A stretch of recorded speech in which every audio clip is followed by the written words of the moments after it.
Marco Rubio इस वक्त बात कर रहे हैं. We've seen. So I think the way I would phrase it is, we're not going to negotiate with Iran over Hezbollah, because Hezbollah is a dangerous, other than if they're willing to stop funding them and supporting them. I think our negotiations with Lebanese, our role is with the Lebanese government. Lebanon should be governed by the Lebanese government. It should not have a terrorist group operating within its national territory that poses a threat both to its own people, including the Shia population, and to the government, and to Israel, and to its other neighbors. So that's what we're going to focus on. Mr. Secretary, can we come back to Cuba a little bit? The United States, including yesterday, are ramping up sanctions against Cuba, the regime, and all that. With the exchange with the Pope, did you feel any convert on the U.S. policy? Let me clarify something for you. Our sanctions are against a company named Gaesa. Yeah. Okay. This is a holding company set up by generals in Cuba that has generated billions of dollars of revenue, none of which benefits the Cuban people. Not 1 cent of it benefits the Cuban people. You understand this, right? I don't know if you know this. There's the Cuban government, and they have a budget, and then there's this private company that has more money than the government does. None of the money in that company goes to build a single road, a single bridge, provide a single grain of rice to a single Cuban, other than the people that are part of Gaesa. So that's what we're sanctioning, is a company that basically is taking anything that makes money in Cuba and illegally putting it into the pockets of a few regime insiders. So that's not sanctions on the Cuban people, because the Cuban people don't benefit from Gaesa. It's a sanction against this company that is stealing from the Cuban people to the benefit of a few. And we didn't discuss those sanctions yesterday, but we imposed them yesterday, and we're going to be doing more, by the way. Sorry. Many people thought that your was a mission impossible after the Trump's attacks, heavy attacks. Which mission? I'm sorry. The visit. Mission Impossible? The mission, yes. Right. What's your judgment at the end of the visit? Mission accomplished? We work with the Vatican on a lot of things. Our relationship between, for example, our mission here in the Vatican, like I told you, we're working together on humanitarian issues. We're focused on other issues as well. The President's perspective is clear. He thinks that Iran is a threat, and it needs to be addressed. And that position remains unchanged. And I think we're capable of having that position and expressing that position clearly, and also working cooperatively, and as we have for centuries, as we have for decades, with the Vatican and with the Catholic Church, who has a global presence. Did you explicitly ask the Pope to stop his criticism of the Iran war? I'm not going to discuss what I talk about the Pope, but I'm not going to ask him. That's not the purpose of I told you guys before I even came here. And that is that we have a very strong relationship with the Vatican. We work with them on a lot of things around the world. This was a trip that had been planned even before all these things had happened. So why just as an example, why would I not want to hear the perspectives of the most important, in many cases, far-reaching, religious leader in the world, on his perspectives about what he saw on his trip to Africa, or what his bishops and others and agencies are hearing in the Western Hemisphere, or the plight of Christians in Africa, but also those in Lebanon, a place that, so of course we're going to engage with them on these things. That was the purpose of our meeting, and in that realm it was very, very productive, and it was a good meeting because we were able to talk about these different areas of the world where they have a presence, where they are engaged, and we are as well, and of course find opportunities to either continue cooperating where that already exists, like in Cuba, or expand our cooperation in other places where it makes sense. Is it fair to expect a phone call between the President and the Pope anytime soon? I don't know, maybe. I don't know. It could happen. Mr. May I ask you about Iran, if possible? You declared that Operation Epic Fury was over. Now, given all these military actions that we're seeing on the ground, what does over mean militarily? No. Operation Epic Fury was an offensive operation designed to destroy their missile launches, their Navy, their Air Force, and it achieved that, and their factories, and it achieved that. What you saw yesterday was U.S. destroyers moving through international waters being fired upon by the Iranians, and the U.S. responded defensively to protect itself. That's what you saw. That's separate and distinct from Operation Epic Fury. If you fire a drone or a missile at our destroyer, what are we supposed to do? Let it hit it? We have to respond to it. We have to knock down the missile, and we have to knock out whatever it is that launched that missile. The alternative is to let it sink one of our ships. That's crazy.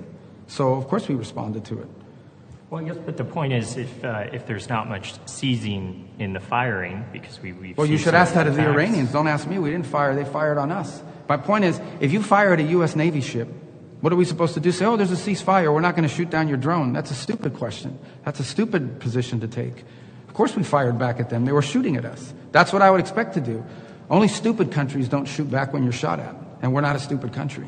Do you expect that there, or have you conveyed any red lines to Iran where, if the ceasefire or whatever you call it, if they cross Well, the red line is red clear. If lines? they threaten Americans, they're going to get blown up. I mean, that's how much clearer can you be than that? If you are a missile launching guy, whatever they call that job, and you're sitting there and you fire a missile at the United States and we saw you fire it, we're going to hit you. Of course we are. Who doesn't do that? Unless you want to get your ship sunk. I mean, we're not going to let our ships get sunk by the Iranians with their little, their drones that they're firing. They don't have a navy anymore, but they bring out these little Boston whaler fishing boats and they try to swarm you. We're going to blow those boats up if they're coming towards our boats. I don't know if that's a red line, but I hope they know it is by now. So if I were one of these Iranians on a fast boat and they tell you, hey, your mission is to go after a U.S. destroyer, you're probably not going to survive. I think that's a red line. Can I Okay. Going back to European reaction, when Does we anybody talk have, and you have any questions? This guy's like a monopoly over here.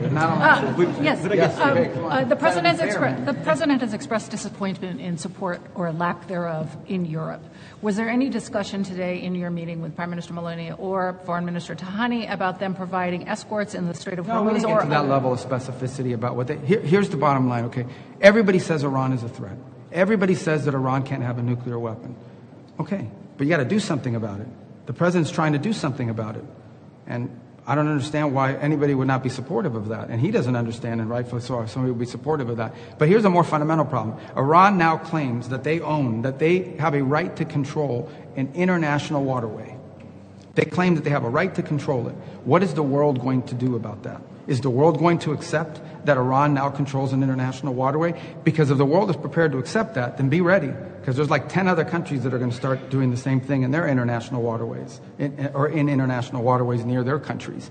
That's an unacceptable thing that they're trying to normalize. So if the answer is no, we don't think Iran should be able to control the Straits of Hormuz, then the next question is going to be for everyone, well, what are you going to do about it? What is the world prepared to do about it? And we're trying to do something about it diplomatically. We have a resolution at the United Nations that we're trying to move forward, in which the world and the UN will have an opportunity through the Security Council to vote and say, we are not going to allow them to mine the straits. We're not going to allow them to try to control the straits. And by the way, you have a bunch of humanitarian aid that's trapped inside the Persian Gulf and needs to be released and has not been able to move. We're going to give the world a chance to pronounce itself on it. And if Russia or China or some other country decide to veto it, then you know what the impediment is. But the fundamental question every country, not Italy, every country needs to ask themselves is, are you going to normalize a country claiming to control an international waterway? Because if you normalize that, you've set a precedent that's going to get repeated in a dozen other places. And if the answer is no, we don't want to normalize it, then you better have something more than just strongly worded statements to back it up. And that's the point I've made in all of my visits, not just here. I didn't come to Italy just to make that point. I would say that to any country that complains about the Straits, because that's what we potentially are facing unless we get a good deal from the Iranians, and we're waiting to hear that today. Mr. Secretary, can I move to Taiwan, actually? I'm sorry to geographically go around the world. Okay. Parliament just approved a pretty big, massive defense bill today or last night. There was a little bit less than what the president of Taiwan was asking for, but nonetheless, it's a big bill, including money to buy U.S. arms. What is your reaction to that, if any, and specifically in the context of the trip you will be doing with the president next week in China? Well, all I would say in context of the trip next week in Taiwan in specific is the United States, our policy remains unchanged. We don't want to see any forced or compelled change in the situation now. We think it would be destabilizing to the world. It's our position on that has been, we've heard obviously the Chinese position, but we've made our position on that clear as well. And I imagine that will be discussed in the trip, but I don't think it'll be a feature of our trip, but it'll certainly be an item that's discussed. We think it's to the benefit of China, the United States, and the world writ large that there be stability in the straits there. And that continues to be our position. That's the one we'll continue to stand by and advocate for. All right, I have time for one more. We got to leave. About Ukraine before you go. Yeah. You spoke with Lavrov recently, and they targeted kindergarten in Ukraine even after they advocated for ceasefire. Where does the negotiations stand? Right now, the negotiations aren't. We've tried to play a mediator role in that. So far, it has not led to a fruitful outcome for a variety of reasons. We remain prepared to play that role if it can be productive. We don't want to waste our time and invest time and energy into an effort that's not moving forward. But if we see an opportunity to act as a mediator that brings both sides closer to a peace deal, we'd like to see it. Our position at the end of the day is that this war is a tragedy. Both sides are paying a very heavy price for it, both economic and obviously at a human level. It's destructive. We're against it. And anytime you tell me about strikes and people, or every time I hear about these things, it just reminds us of why this war needs to end. And while we're prepared to play whatever role we can to bring it to a peaceful diplomatic resolution, unfortunately, right now those efforts have stagnated, but we always stand ready if those circumstances change. Can I just okay, ask guys? One on yeah, Africa, and then I got to go, and I apologize. One on Africa. I mean, the president committed last year to personally intervening to help try to end the war in Sudan. Mm-hmm. The Pope, in one of his addresses, called this one of the world's greatest tragedies. Did this come up at all in your discussions, and do you see any movement? Well, we discussed Africa broadly, and of course Sudan being an incredible tragedy. We've been heavily engaged through that Quad process. Obviously, Sudan has become in some ways sort of a proxy engagement between multiple countries who are behind some of the elements that are fighting. There are other countries that are not directly involved but have allowed their national territories to be used as a way to ship weaponry. We recently had a pretty positive announcement for the first time on a statement of principles, but we have to give it some action. What we've really been focused on in Sudan is sort of establishing a humanitarian ceasefire that allows us to provide aid to people that are suffering tremendously there, but not doing so at the expense of a broader deal. So we do want the humanitarian ceasefire where we can identify a number of communities that are safe havens for the distribution of humanitarian aid for what is one of the world's worst humanitarian crises ever. But you can't do that unless you have the security to be able to provide the aid. But we don't want that to be the final outcome. In addition to the humanitarian corridors and the humanitarian sites, we need to bring this conflict to an end. And the way to bring this conflict to an end is for the countries and the parties who are supporting the fighting elements to force these elements toward a peace deal that ends this conflict. And as I said, we've been very involved in that Quad process, invested a lot of time in it, continue to be engaged on a daily basis, and in fact have people in our bureau in Africa, as well as our special envoy, Saad Boulos, involved almost daily on this topic. So, okay guys, I got to run. I apologize. Were you surprised by your intelligence? अमेरिकी वज़ीर ख़ारजा Marco Rubio बात कर रहे थे। उन्होंने कहा गुज़श्ता रात किए गए हमले ऑपरेशन एपिक फ्यूरी का हिस्सा नहीं थे। ईरान हम पर मिसाइल फायर करेगा तो हम भी जवाब देंगे। ईरान किसी सूरत बैनुल अक़वामी गुज़रगाहों को कंट्रोल नहीं कर सकता।